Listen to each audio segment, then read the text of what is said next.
इस वीडियो में हम जानने वाले हैं रिफ्रैक्शन के बारे में। देखिए, इस फोटो को ऑब्जर्व कीजिए। ये एक ग्लास स्लेब है। यहाँ लाइट एक मीडियम से, ये पहला मीडियम क्या है? एयर। एक मीडियम से दूसरे मीडियम में जब इंटर कर रही है तो लाइट अपने ओरिजिनल पाथ से, इस लाइट का ओरिजिनल पाथ ये होना चाहिए था, अपने ओरिजिनल पाथ से थोड़ा डाइवर्ट कर जाता है। जब भी लाइट एक मीडियम से दूसरे मीडियम में ट्रेवल करता है, अपने ओरिजिनल पाथ से थोड़ा डाइवर्ट करता है, मतलब अपना जो रास्ता होता है वो रास्ता थोड़ा चेंज कर लेता है। अब देखिए, जब वो ग्लास से फिर एयर मीडियम में आया तो लाइट को इधर जाना चाहिए था, पर लाइट थोड़ा सा फिर डिफ्लेक्ट कर गया जब वो एक मीडियम से दूसरे मीडियम में फिर आया। इस प्रोसेस को ही हम कहते हैं रिफ्रैक्शन ऑफ लाइट, और इंग्लिश में हम कह सकते हैं जब लाइट एक मीडियम से दूसरे मीडियम में ट्रेवल करता है, उसका रास्ता, उसका पाथ थोड़ा बेंट हो जाता है, और इसी को रिफ्रैक्शन ऑफ लाइट कहेंगे। ये क्यों होता है?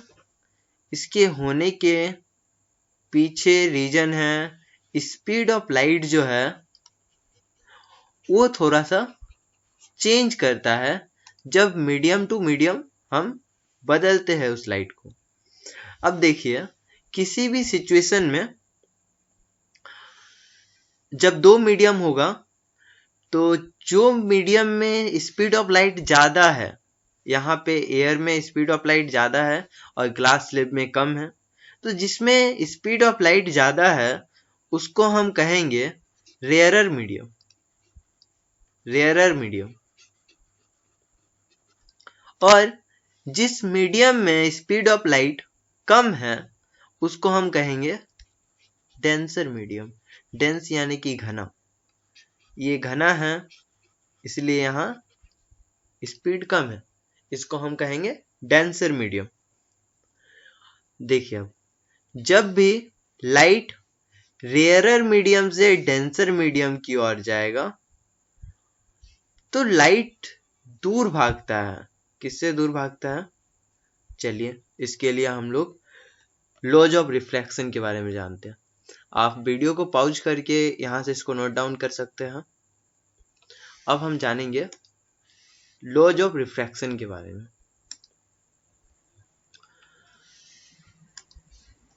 जैसे रिफ्लेक्शन में दो लॉज थे, दो नियम थे, यहाँ रिफ्रैक्शन में भी दो नियम है। क्या नियम है? देखिए, सपोज कीजिए कि हमारा लाइट इस तरह से इंसिडेंट कर रहा है और फिर मीडियम में जो दीवार जो सेपरेट करती है एक मीडियम को दूसरे मीडियम से, यानी कि ये उस मीडियम में जब इंटर करता है वो दूसरे मीडियम पे, मतलब नीचे वाले मीडियम में जब इंटर करता है तो वो रिफ्रैक्ट करके जाता है, और इस रे को हम कहते हैं रिफ्रैक्टेड रे। जो आया उसे इंसिडेंट रे, और जो स्ट्राइक करने के बाद दूसरे मीडियम में चले जाता है उसको रिफ्रैक्टेड रे। देखिए, जैसे रिफ्लेक्शन में हम एक नॉर्मल क्रिएट करते थे, नॉर्मल एक लाइन खींचते थे इमेजिनरी, यहाँ भी एक इमेजिनरी लाइन खींचेंगे और जिसको नाम देंगे नॉर्मल।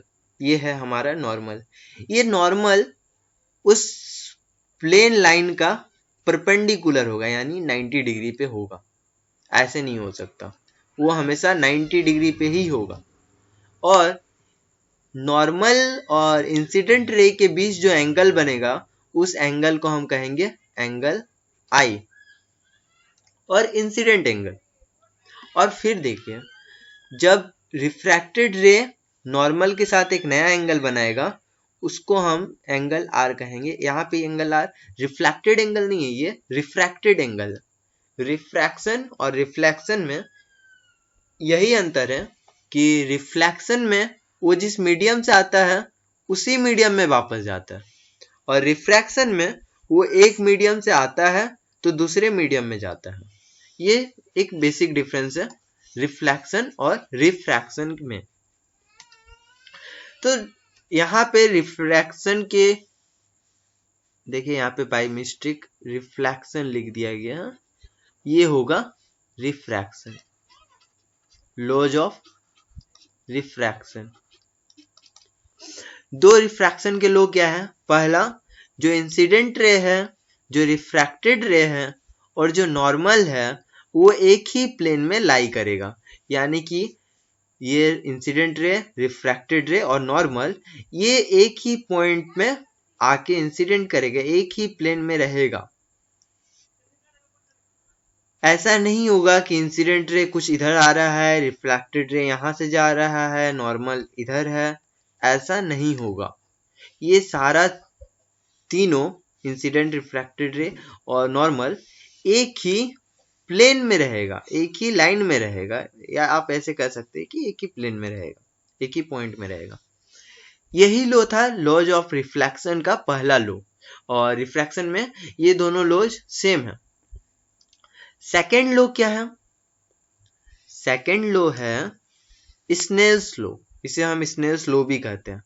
और स्नेल्स लॉ कहता है कि हम अगर एंगल आई और एंगल आर का साइन का रेशियो ले लें, यानी कि sine angle I by sine angle R, ये रेशियो अगर हम ले लें तो ये रेशियो हमेशा कांस्टेंट होगा।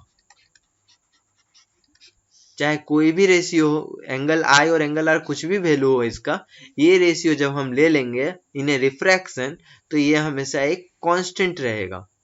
इस कांस्टेंट के बारे में हम आगे डिस्कस करने वाले हैं जब हम रिफ्रैक्टिव इंडेक्स के बारे में पढ़ेंगे। ये था हमारा रिफ्रैक्शन और लॉज ऑफ रिफ्रैक्शन। इन दोनों वीडियो फोटोज को ऑब्जर्व कीजिए। यहाँ पे एक ग्लास है और ग्लास में पानी है और उस ग्लास में एक पेंसिल घुसाया हुआ है, और यहाँ पे इस पेंसिल को इस तरह इंक्लाइन करके रखा हुआ है एक बीकर में। क्या होता है जब हम लोग बाहर से देखते हैं तो हमें ऊपर का हिस्सा और नीचे का हिस्सा थोड़ा अलग अलग दिखता है। अलग अलग इन द सेंस, नीचे का थोड़ा मोटा दिखता है जनरली, और थोड़ा अलग सेपरेट होकर भी दिखता है, मतलब जैसे पेंसिल टूट चुका है या ऐसा कुछ दिखता है। और जब इसको हम अपसाइड से देखेंगे तो हमें ये पेंसिल दिखेगा इस जगह पे, जबकि ये पेंसिल एक्चुअली होगा इस जगह पे। ऐसा होता है रिफ्रैक्शन की वजह से। देखिए कैसे, जब लाइट पेंसिल में गिरता है तो और फिर वापस आके आपके आंख में गिरता है, तो इस दौरान वो बार बार अपना स्पीड बदलता है।